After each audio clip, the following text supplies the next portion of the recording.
This episode is brought to you by Boat Trader, America's largest boating marketplace. Whether you're buying, selling, or upgrading, the Boat Trader app makes it easy. With the biggest selection of new and used boats from dealers and private sellers. Browse, compare, and even apply for financing. All in one place. Download the Boat Trader app and start your search today. Planning a fishing trip shouldn't feel like a full-time job. With fishingbooker.com, you can find and book the perfect fishing trip within minutes. Fishingbooker.com connects you with trusted fishing captains around the world. Booking is fast, easy, and secure, with access to verified customer reviews, loyalty rewards, and around-the-clock customer support. Everything you need to book with confidence is in one place. So head to fishingbooker.com and start planning your next fishing adventure today.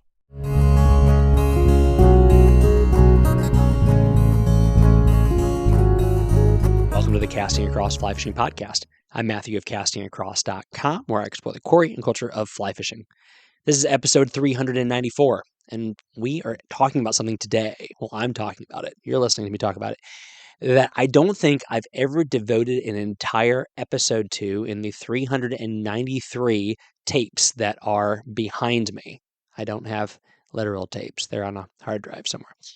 But I've touched on swinging flies and kind of how you can use that in different ways as we've discussed other aspects of fly fishing, but I've never talked about it for an entire episode. So here's what I'm not going to do. I'm not going to talk about Pacific Northwest steelhead. I'm not going to talk about Atlantic salmon up in Nova Scotia or something like that. I'm talking about how you, as regular old angler like me, fishing for smallmouth bass, fishing for trout, you can integrate swinging flies if you are an accomplished angler and you want to approach the water in a different way, or if you are a new angler and you want to put your fly in front of more fish.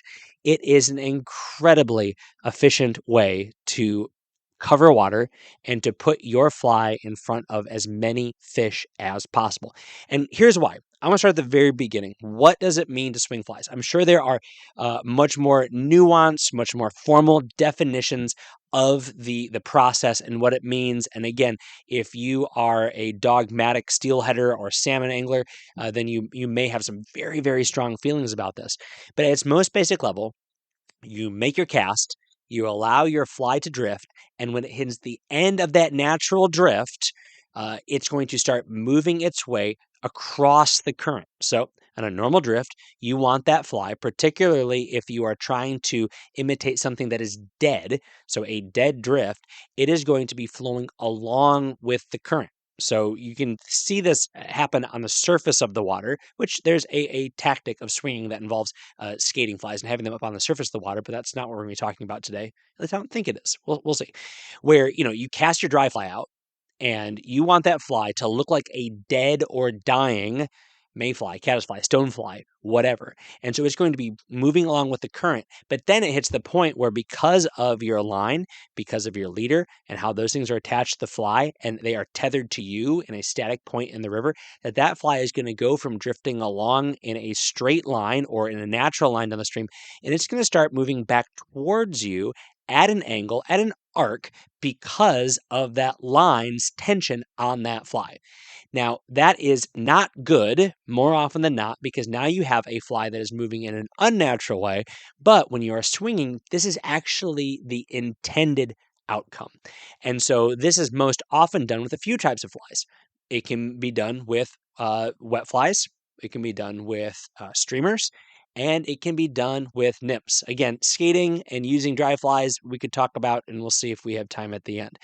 But what's happening here is, especially with wet flies and with streamers, you have a imitation of an insect or of a bait fish or some other food stuff in that in that water that is now going from looking like it's bouncing along dead to it's moving across the current.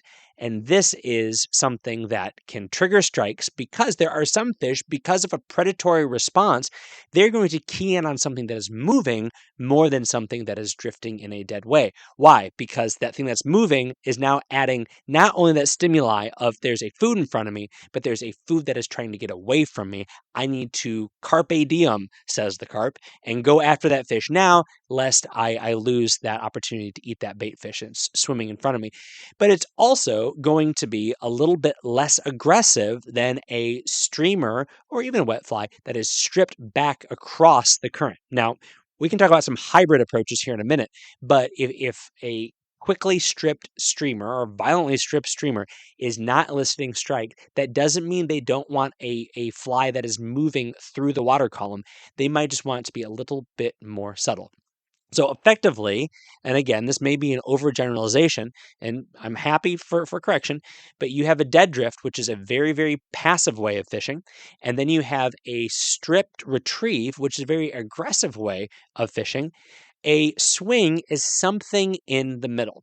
But I think what you can see here is that if you picture, if this is the diagram, if we have my diagram of the angler standing with his heels or his back at one bank, and he or she is casting to the other bank, and that fly is drifting down along the bank of that stream, but then it hits a point where it goes tight because of it being attached to the leader and the line and the tip of your fly rod. Now it makes an arc and it moves all the way from that far stream bank, whether that be 15 or 20 or 30 feet of a drift. Now it starts to move all the way across that stream. So it goes from where you maybe cast at your 12 o'clock and it's still against that stream kind of at 11 o'clock. But now as it gets to 10 and 9, it is moving across the width of that stream to the point where it is totally parallel with you downstream. Okay. So this allows you to then take a step to your left or your right, if you want to go upstream or downstream, make the exact same cast, make the exact same presentation. And although you have variability with the accuracy of your casting, the distance of your casting, and where that fly is in the water column based upon the current's flow, based upon the bottom of that stream, you are now effectively covering all of the water. Now, one quick anecdote. I was on the West Branch of the Delaware a few years ago, and the fishing was absolutely spectacular right as things were getting dark. So, in those dusk hours, the dry fly fishing really came on, and you could catch them on emergers, you could catch them on adults, you could catch them on anything and everything, right? But things were just dead silent in the few hours leading up to that magic moment when that sun dipped below the mountains and the trees, right? But the fish were there, and there was a lot of water to cover. And I did this where I just stepped into the water and I started casting, and I would take a step and I would cast. And the amount of fish that I caught on this approach, then once the hatch started and there was fish on top, well, first of all, it just reiterated how some of these spectacular fisheries are just absolutely loaded with fish, but it also kind of gave me an idea where the fish would be holding more or less. Now, I know that fish that are holding to rise may be looking at different parts of the current and the flow than the fish that are down under structure that are looking to ambush prey. But generally speaking, this allowed me to say, these are spots where there's deeper water.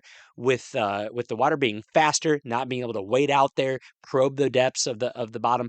It's a water that I fish frequently, but not to the point where I'm intimately aware with it. Being able to move through that water in a really systematic way, notice where I was getting bumps, notice where I was seeing flashes, it then set me up to target other areas of that stream when I came back to fish with that dry and with those droppers. So again, this is just one of the huge benefits of swinging flies. It presents that fly in front of so many fish. This is helpful in a place where there's lots of fish. This is helpful in a place where you don't know if there's fish there at all. It allows you to put that fly in front of all of the water and hopefully in front of all of the fish. So I mentioned I talk about a few different ways that you can do this, and I'll talk about the easiest one. Okay, the absolute easy one, not the most formal, classic, orthodox way of doing it, is to swing streamers. Swing streamers for trout, swing streamers for bass. This was the first time I actually started swinging flies was when I was fishing on the Shenandoah River as a teenager, and I did it simply out of boredom, or simply out of kind of resigning myself to having to fish streamers, because at that point I still thought the pinnacle of bass fishing was poppers. I mean, it's a lot of fun, right? But I would just cast out and I would let that thing drift down, and then I would slowly give it little twitches as it moved across the width of the stream. Now, this is going to do a few things for you. Once again, it allows you to cover all the water. It allows you to put your fly in front of virtually all the fish. But something else that it does, which is very, very helpful for new anglers or those who may be impatient, is it allows you to make that drift, and it allows you to even impart some action we'll talk about here in a moment, but you're going to maintain tension on that line and on that fly. And so if you are not particularly perceptive or patient when it comes to detecting strikes, you are increasing the likelihood of feeling those strikes, whether they be subtle or aggressive, because you are tight line streamer fishing, even though you are not actively stripping it back for the entirety of the retrieve. So you make your cast, again, back to the bank, heels to the bank, cast towards the other bank. Now, this could be true if this is a 10-yard wide stream or a 100-yard wide stream. We're just talking in generalities. And you cast out there, you allow that dead drift to happen. My preference for this is for it to be in a very high probability location. So if I know there's a seam, if I know there's a drop off, if I know there's a bank with an undercut or under some trees, this is where I'm going to target, because I think there's going to be fish, and having that fly make a long presentation in that stretch is a high probability stretch to present my fly to. Now, I am not against making small twitches. My preference, especially if you are doing a tight line approach, which swinging in this manner is to do those twitches, implement those twitches, not with the rod tip. Resist that urge. If you are a conventional angler, we all grew up giving twitches to the Zara spooks or to the banjo minnows using our rod tips. Here, especially when you're trying to maintain that tight line, doing it with your fly line, with your line hand, giving it short little jerks, it is going to move from your line hand through your rod guides down that line to your leader and to your fly, and still impart the kind of movement we're looking for, which is not gross movement out of that initial column that you're trying to move your fly through, but just enough to get that thing moving. Or even at a bare minimum, say you have a woolly bug or something with marabou, just enough to get that thing pulsating in the water. That is going to trigger strikes. And then what's going to happen? Then you're going to go to the point where that fly is doing a modified dead drift, because you might be imparting a little bit of action, and it's going to hit that hinge point where it moves into the swing proper. Now, this is an area where a lot of fish like to hit, because as I alluded to earlier, where they may be a little bit passive or a little indecisive about a bait that is being presented to them in a dead or dying fashion, once it starts to look like it's swimming away, which that swing is going to intimate, that may trigger the strike. I don't have empirical data in front of me from the internet or my own fishing experiences, but I will say that if I were to pick one point in the retrieve on the swing, that is going to be one of the most highly active positions. But then you're going to allow that thing to swing across. And here is where you have to have patience. Let it swing. You can keep giving it those twitches, those little strips with that line hand, but allow it to swing and get parallel, not necessarily with you, but probably with wherever the tip of your fly rod is. And I would suggest not turning and facing that fly, but maintaining your orientation towards the opposite bank, so that as you start to retrieve, you can now strip it in. And in doing so, you are in a position where you can make a good, nice strip set as you are now retrieving that fly in a third portion of that retrieve. So the initial portion of the retrieve, or the presentation, if you will, is that dead drift. Then it hits that hinge point, starts to swing at an arc over to your 9 o'clock, and now you can strip that streamer in. I like to keep my rod tip low so that it stays low in the water column, assuming the water is deeper.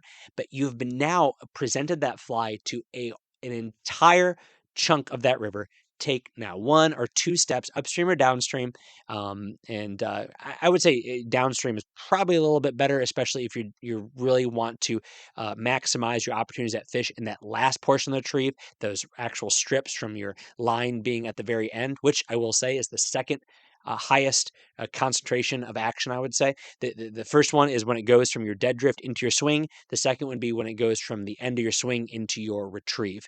Those are the two places that I feel like I get the most strikes. It's because you get that fly going from a less passive to more active action, and the fish really will key in on that. Although they're going to strike in every part of that presentation. So that's the first one. Do that with your streamers. The second one is do that with your big nymphs. Now, I'm not talking about zebra midges, although you will catch fish that way. I am not talking about your copper johns, although you probably will catch fish that way. I'm talking about fishing your big hellgrammites, your big stoneflies, the psycho prince nymphs, with the rubber legs and things like that. This is a great way to fish these nymphs for trout, but especially for smallmouth bass. I just had lunch with a member at church, and a fellow angler, and we were talking about our love for nymphing for smallmouth bass, because you think about it, just like we often say that the majority of a trout's diet is going to be underwater as opposed to what everybody's always thinking about, which is those dry flies. The same is true for smallmouth bass. Other river fish you can probably put in this category. I would say, panfish, certainly, where there is bugs all over the place. Yes, they go after bait fish, and the bigger they get, the more bait fish they eat.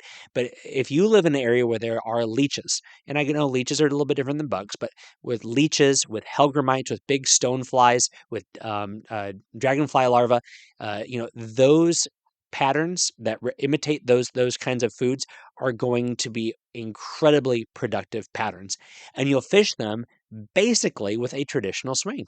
Cast it across, allow it to drift down, and then you have tension as that fly moves slowly across the water column. I'd probably eschew stripping it back in. And nothing wrong with giving a little twitch, especially if we're talking about a big hellgrammite, something that's going to move at its own free will, more or less, if the water's not too fast, or a leech I put in that same category.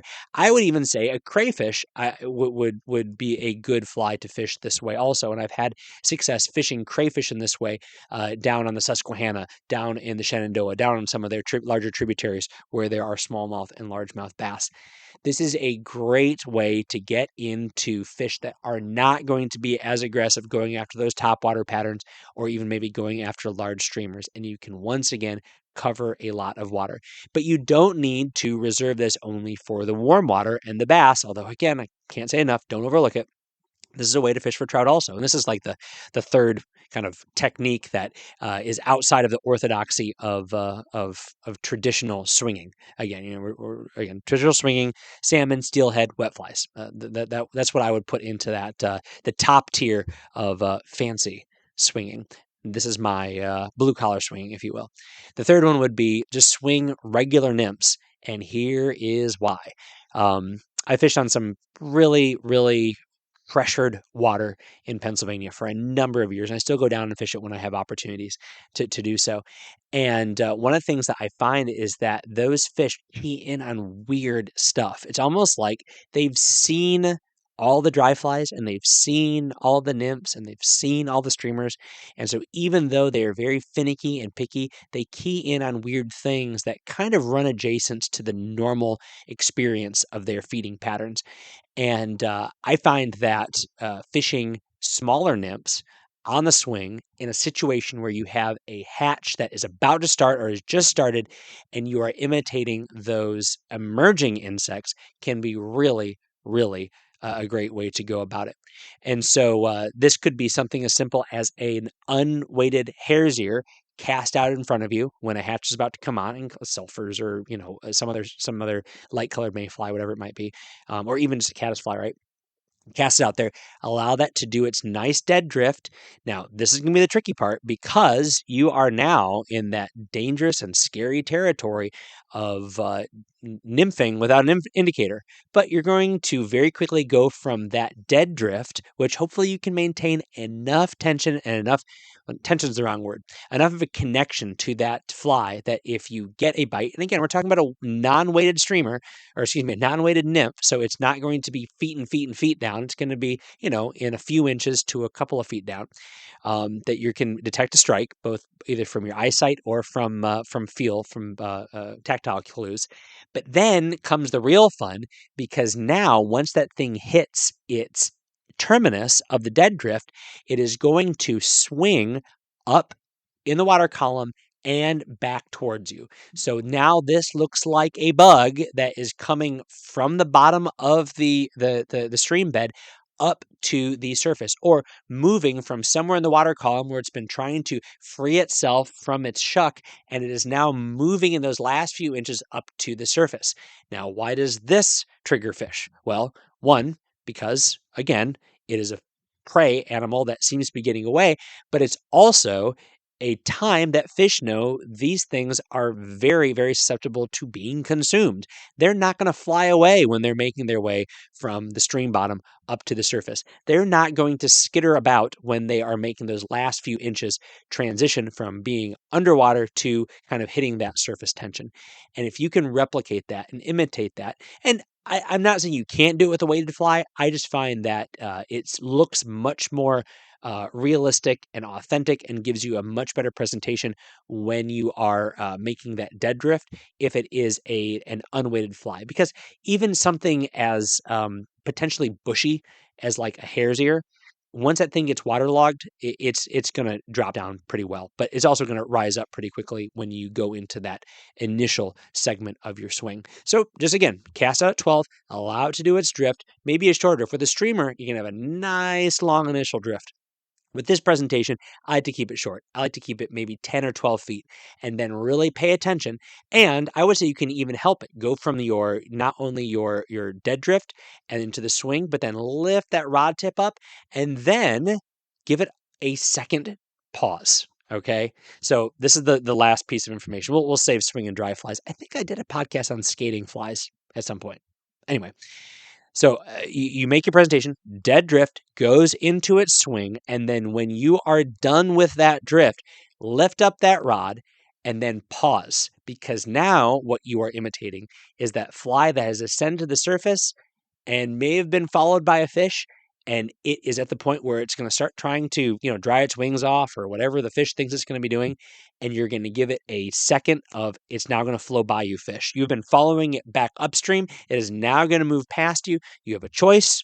I know we don't. I talk to fish like this, I guess, but you have a choice to either chase it, bite it, or to let it go. So you're adding one more decision point for an animal that has a very, very small decision tree in its life when it comes to eating. It's either do it or don't do it, and any opportunity to lose out on a meal probably does something very, very unpleasant to those synapses if that fish is looking for food. All right, so enough trout psychology. It's just a quick primer on ways that you can introduce or integrate swinging into your normal warm water and cold water fly fishing. There's certainly ways that you can do this in the salt. I actually swing clousers and deceivers for stripers up here in the tributaries and the estuaries, and it's very, very effective. So there's ways you can do this all over the place that are, again, outside of that traditional orthodoxy of steelhead, salmon, and wet flies. Another nice thing about this is that you don't need to alter your gear very much. I would say a rod that can handle streamer fishing is probably the best one, but you can certainly do this with an 8.5 foot 4-weight. My ideal rod for a lot of this is going to have a little bit of length on it, a 9 or a 9.5 foot rod, because of wanting to be able to control where exactly that fly is in that drift, and something that's not super duper soft, because I want there to be less recovery from that rod tip to that connection with my fly if I'm fishing and giving some action to that that streamer that I'm stripping back in intermittently as I'm swinging it. Much more that can be said. Get online, watch people do it, go out, give it a shot, use those bluegill as your test subjects. They're going to play ball. You'll have a lot of fun, and you'll be able to absolutely enjoy adding this to your angling arsenal. This week on castingacross.com. First article was called 5 Pieces of Panfish Trivia. Speaking of the noble bluegill, here I share 5 things that I think you think will be interesting about panfish, sunfish, and warmouth, and pumpkin seed, and all of those other fantastic species. Wednesday's article is called Video, Providence in Fly Fishing, in which I share his blessings through angling by Virginia angling legend Harry Murray of Murray's Fly Shop. This is a little bit of a different book than I have reviewed up to this point on Casting Across, but it's definitely on brand for what I do. So definitely go check that one out on YouTube. And if you have not subscribed on YouTube, do so. This week's recommendation on the podcast is a strike indicator. My present favorite strike indicator, which is the extra small Oros strike indicator. You can get a 3-pack for like $10, and they are bulletproof.